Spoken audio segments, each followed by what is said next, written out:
Last week, as we finished filming Amagents episode with Utebza Penson and the guest was Ike Kumalo, we touched on a clip that was shared by at This Is Colbert on Twitter. It was, he shared a video clip of Ike basically speaking about Anelem Dot of 94.7 and how he doesn't think she's talented. She just speaks good English. And she was parachuted basically into the success that she has now. Penson, of course, tried to defend, as someone that highly respects Anelem daughter, myself as well. I think also as someone who's in the media space, he was like, no, man, Anel has actually earned all her stripes. She's incredibly talented.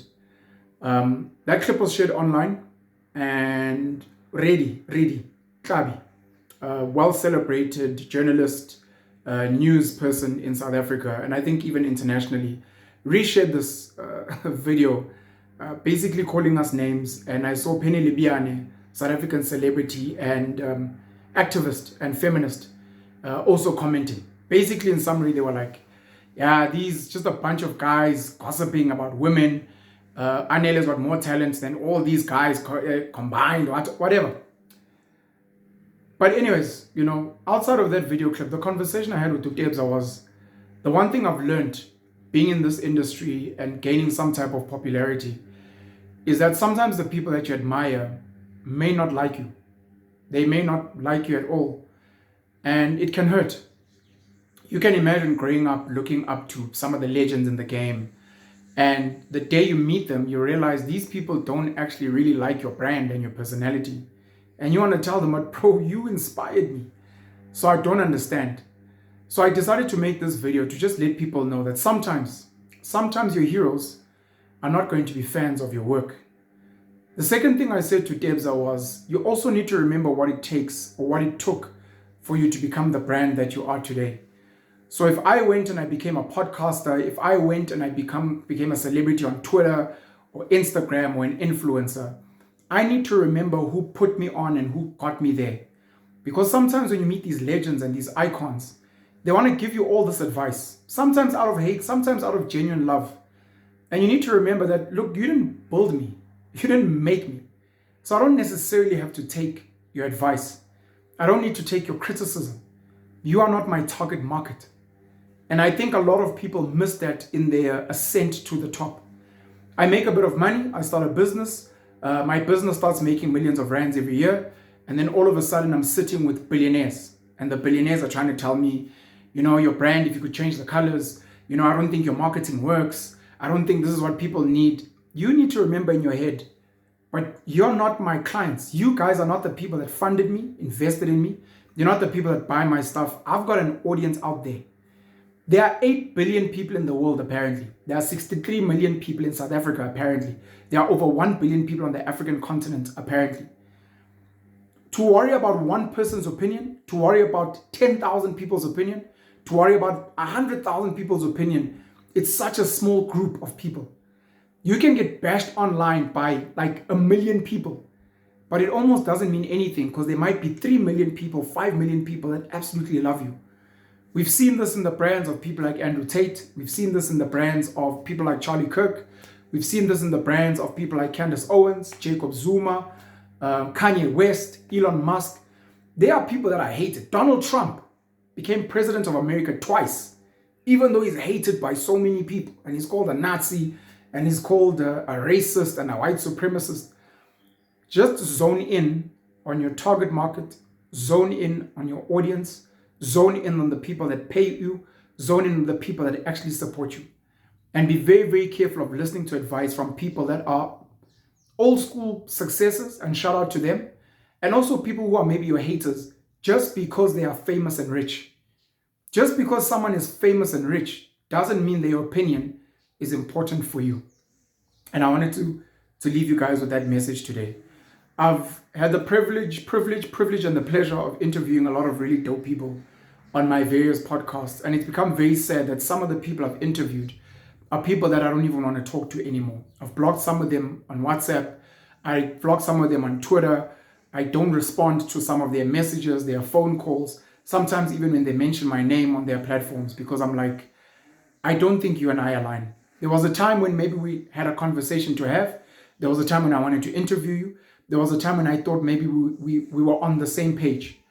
But currently, I don't think we're on the same page. Currently, I don't think we should be speaking to each other. And for some of them, they've been very disrespectful to me. And again, just because Patrice Motsepe is a billionaire, if he goes and he says something really wild about you, disrespects you, says something inappropriate, I think you have the full right to be like, nah, I don't really want to chat to Patrice. I'm good.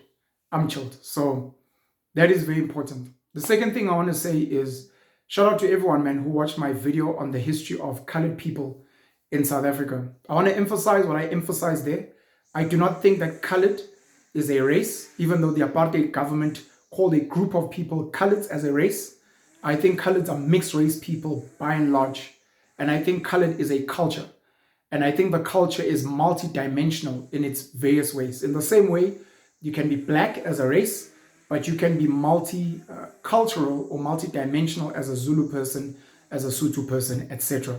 So shout out to everyone who watched that video. Shout out to everyone who shared that video. Shout out to everyone who commented on that video. Shout out to everyone who sent me DMs, because there's a lot of education in that video, of course, but there's a lot of education in the comments. People that are sharing their personal experiences, people that are talking about their families. And it seems people are still split. There are colored people or people that are labeled colored who still say we are black people. We're not colored, we're black. There are colored people that say we love being colored. We want to be seen as colored. There are colored people who are like, no, but we're not black, we're not colored. We want to be seen as something else. Some want to be labeled biracial because it's like, well, I've got a black parent and a white parent, so I am biracial. The people that are mixed race are the people where it's more than two races. And it becomes complicated. And I did say in the video that it is a can of worms. It is multi-layered. It is complicated. It is triggering. It is emotional. It's all the things you can think of. But more than anything, it is highly, highly misunderstood. Highly misunderstood.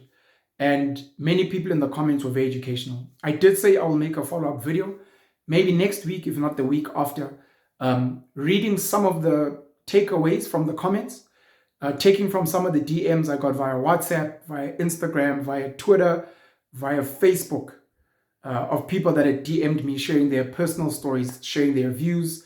A lot of people shared different angles that I hadn't even thought of, different angles I hadn't come across. And again, that video was created and made so that we can start the conversation, because the government is not having the conversation. Colored business leaders are not having the conversation. Colored religious leaders are not having the conversation. And I guess I've already said government. Colored politicians are not having the conversation. So I'm saying let's have the conversation, because lack of identity confusion is one of the number one reasons that many people are struggling in their lives. You might think it's apartheid. You might think it's, I don't have a job. I don't have money.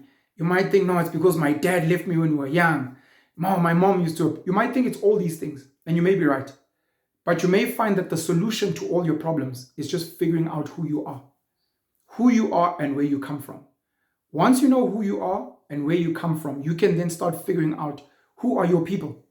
Once you know who your people are, you can then gravitate towards them, get organized if they're not organized already, and then start building the type of structures, schooling structures, economic structures, money structures, political structures that will help you and your people to thrive. But when you're being bunched into this monolith, yeah, Coloureds, I wear my brew, except your massa, and you know the Coloureds don't have the front teeth and the snook fish, and you know Coloureds, and you're like, but that's not me. And they're like, yeah, brah, but you're colored. I'm like, I'm not. Yeah, why are you not speaking Afrikaans, brah? Because I don't speak Afrikaans. There are many different divisions of biracial, mixed race, even black people that identified as colored at some point that exist in South Africa, and we need to package people accordingly. There are many people, I realized even after the making the video, that have mixed race heritage.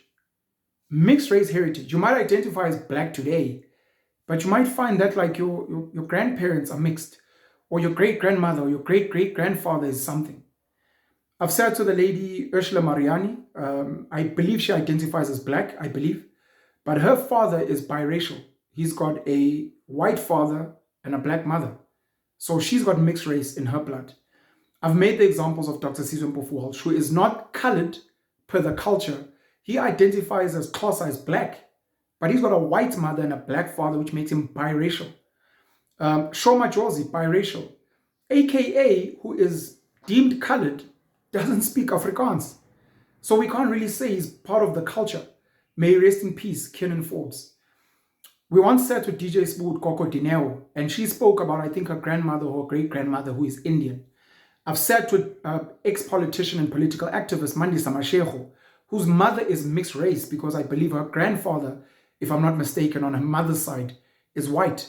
So many other people I meet, you might find the grandfather was an Indian man, the great-grandmother. I made a reference in the video as well where I said Patrice Mutsipe's mother, I forget her name, but you can look it up. Patrice Mutsipe's mother, her grandfather, if I'm not mistaken, is Scottish. It's a white Scottish man.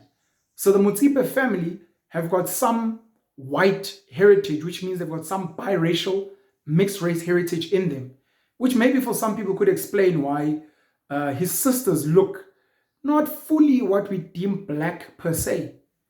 The Khoi and the San people, of which some people dispute that there is such a term. Some say it's the Kwe people or the Kwe people. Again, they need to give us guidance. Some of them are saying we're not colored, we're black, we're not mixed race. Some people are saying no, but they're also not black. They're light skinned, they have a certain texture. So what do they fall into? There's a term, Creole. What are Creole people? And let's have that conversation. So there's a lot of things that came out of that video that I think was so dope. And as I said, I'm going to write down a lot of notes from the comments, from some of the things that I've seen, some of the things that I've read rather. And I'm going to make a follow-up video because I want this to be an ongoing conversation. And I need as many South Africans of all races to come in and to say, you know, I've actually got mixed race heritage. Hey, I'm actually mixed race. I'm biracial. Hey, I identify as colored. And how do we classify? Cape Malay, Coloureds in the Eastern Cape, the Coloureds of KwaZulu-Natal, Coloureds that come with Sotho heritage, Coloureds in the Joburg area, some of them who were economic migrants, etc., etc. And we can start peeling the many layers of this onion of the colored community in South Africa so that people can find their identity. Once you have your identity, you can know who you are and where you came from, and then you can move forward into where you should be going. I think it's very, very important. I wanted to leave you guys with those two messages today. I hope I'm not forgetting anything. Okay. Catch up with you guys again soon. Have a great and blessed day further. And yeah, thank you very much for supporting my channel and for liking and sharing my videos. Paying you all the black pen. Cheers.